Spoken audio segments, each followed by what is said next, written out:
வாங்க அடிக்கிற வெயிலுக்கு இன்றைக்கி குல்ஃபி செய்யலாம். குழந்தைங்க குல்ஃபி செஞ்சு தர சொல்லி கேட்டாங்க. வாங்க எப்படி செய்யணும்னு பார்க்கலாம். இப்போ பால் நல்லா சுண்டை காய்ச்சி வச்சுருக்கோம். அதில் சேர்த்திக்கிறதுக்கு இப்போ மிக்ஸி ஜாரில் பாதாம், முந்திரி, பிஸ்தா, ஏலக்காய், சர்க்கரை, மஞ்சத்தூள் சேர்த்தி கலருக்காக குறகுறப்பாக அரைச்சிட்டு இந்த சுண்டை பாலில் போட்டுக்கலாம். இது நல்லா கெட்டியாகிற வரைக்கும் இன்னும் கொஞ்சம் நேரம் சுண்டை விட்டுக்கலாம்.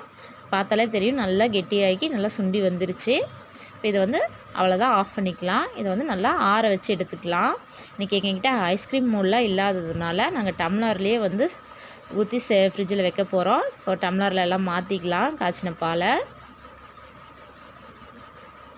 ஐஸ்கிரீம் ஸ்டிக் இருக்குது, அதை வச்சுக்கலாம் நம்ம டம்ளரில். அவ்வளோதான், ஃப்ரிட்ஜில் ஒரு 8 மணி நேரம் 9 மணி நேரம் வச்சிடலாம். பார்த்திங்கன்னா நல்லா தெரியும், நல்லா செட் ஆகி வந்திருக்கு. அவ்வளோதாங்க, குல்ஃபி ஐஸ் ரெடி. குழந்தைங்க ரொம்ப விரும்பி சாப்பிட்டாங்க. ரொம்ப டேஸ்ட்டாக இருக்குன்னாங்க. நீங்களும் செஞ்சு பாருங்கள்.